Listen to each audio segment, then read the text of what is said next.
The seventh generation Chevrolet Impala SS was the last of its kind, a full-size performance-oriented sedan that captured the essence of American muscle. The Impala SS nameplate was resurrected at the 1992 Detroit Auto Show as a concept car designed by GM designer John Moss.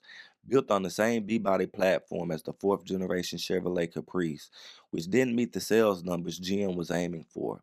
The general manager of Chevrolet, Jim Perkins, asked John if he could come up with a way to wake up sales. Thus, the seventh generation Impala SS was born.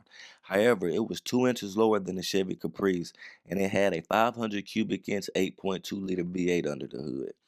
2 years later, on February 14th, the 1994 Impala SS went into production, with a total of 6,303 being produced, only in black with body-colored trim, a beautiful gray leather interior with bucket seats, SS embroidered headrest, center console with cup holders, column shifter with leather-wrapped steering wheel, the perfect blend of luxury and performance. You see, the 7th generation Impala SS is more than just a car. It's an icon of performance, style, luxury, and nostalgia. It paved the way for the four-door muscle cars you see today. But what makes this car truly special? At first glance, the 1994 through 96 Chevrolet Impala SS is impossible to miss. A bold, aggressive front end with a unique single bar grille, paired with quad headlights and rear deck lid spoiler. The unmistakable look of a classic American sedan with an edge. Essentially a high-performance luxury version of the Chevrolet Caprice 9C1 police package.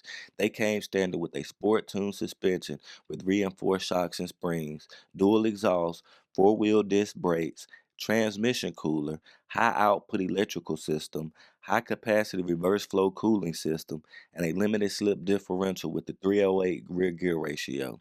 And it's just not about straight line speed. The suspension tuned by GM's performance engineers gave the Impala SS impressive handling for a full-size sedan. The Impala SS was built for the performance enthusiast.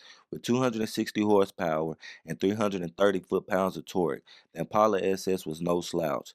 This was a car built to take on the open road, offering the perfect balance of power and comfort.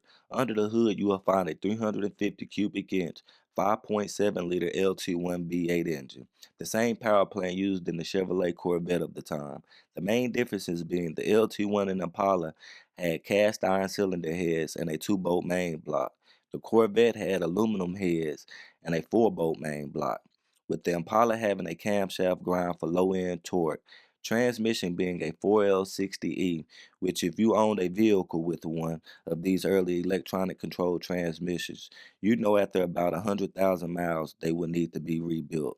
The most common part or system failure on the 7th generation Impala SS would be the infamous OptiSpark ignition system.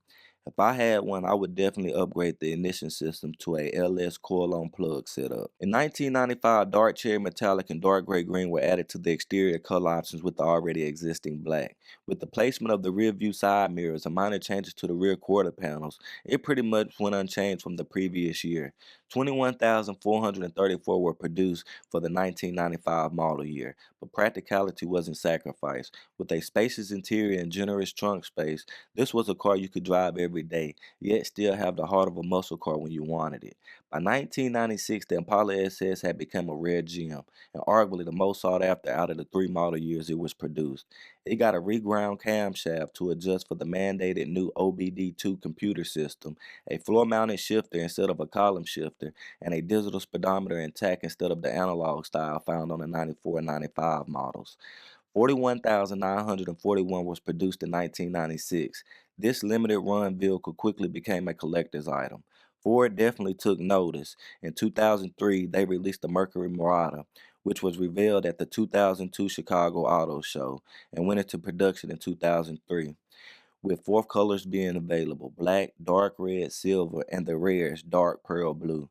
Coming out almost a decade after the 7th generation Impala SS, it was more advanced, but the Impala SS definitely had more nostalgia and it factor.